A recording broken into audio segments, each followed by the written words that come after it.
আসসালামু আলাইকুম everyone, welcome back to my channel. আজকে আপনাদের সাথে শেয়ার করব দুধ পুলি পিঠা। এই পিঠাটা কিন্তু খুব সহজেই শীতের সকালের জন্য বা বিকালের জন্য তৈরি করতে পারবেন। দেখবেন বাচ্চা থেকে বড় সবাই খুব বেশি পছন্দ করবে। তো চলুন ভিডিওতে যাওয়া যাক। ফার্স্টে আমি চুলায় একটা প্যান বসিয়ে দিচ্ছি, আর এখন এখানের মধ্যে আমি দিয়ে দিব 1 কাপ পরিমাণে খেজুরের গুড়। 1 কাপ গুড়ের সাথে আমি দিয়ে দিচ্ছি 1 কাপ পরিমাণে কোরানো নারিকেল। এখন নারিকেলটা আর গুড়টাকে একটু ভালো মতো মিশিয়ে নিতে হবে। তো যখন নারিকেলটা গুড়ের সাথে একটু মিশে যাবে তখন এখানের মধ্যে আমি 1 কাপ পরিমাণে দুধ দিয়ে দিচ্ছি। এই দুধটা কিন্তু আগে থেকে জাল করা ছিল। তো দুধটা দিয়ে এখন এই তিনটে উপকরণ খুব ভালো মতো নেড়ে চেড়ে জাল করে নিতে হবে। চুলার আঁচ মিডিয়াম টু লোয়ে রেখে এটাকে কিছুক্ষণের জন্য আমি জাল করে নিয়েছি।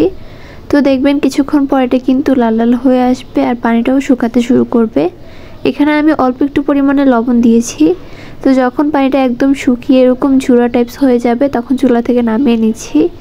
এখন চুলায় একটা প্যান বসিয়ে আমি 1.5 কাপ পরিমাণে পানি সাথে স্বাদ অনুযায়ী কিছুটা লবণ দিয়ে দিচ্ছি।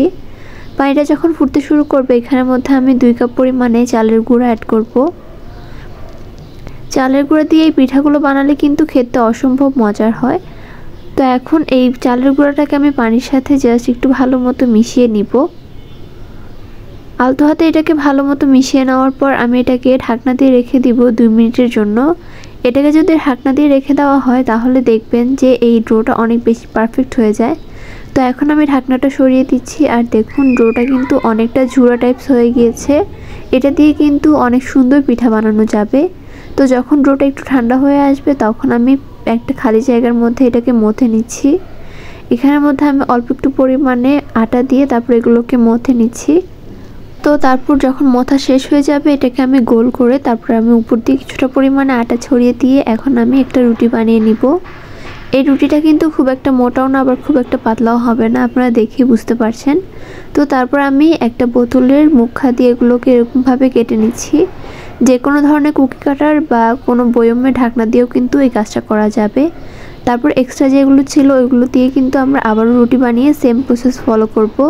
তো এখন আমি একটা ছোট রুটি নিয়ে নিচ্ছি, আর তারপর যে পুরটা বানিয়েছিলাম সেই পুরটা এক সাইডে দিয়ে দিব। এই পুরটা কিন্তু একটু ছড়িয়ে লম্বাটে করে দিবেন, তাহলে দেখবেন যে সব সাইড দিয়ে সমানভাবে ভিতরে পুরটা থাকবে।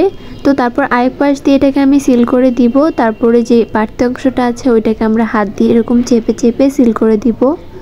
একটু ভালোভাবে করবেন, না হলে কিন্তু চুলায় দেওয়ার পর এগুলো ফেটে যেতে পারে। তো আপনাদের সুবিধার্থে আমি আরও একটি করে দেখাচ্ছি। সেমভাবে আমি ওই রুটির এক সাইড দিয়ে পুরটা দিয়ে দিচ্ছি, আর তারপর আরেক পাশ দিয়ে এটাকে সিল করে দিব। তারপর যেগুলো খালি অংশ আছে ওইগুলোকে ভালো মতো চেপে দিলেই কিন্তু পিঠাটা একদম রেডি।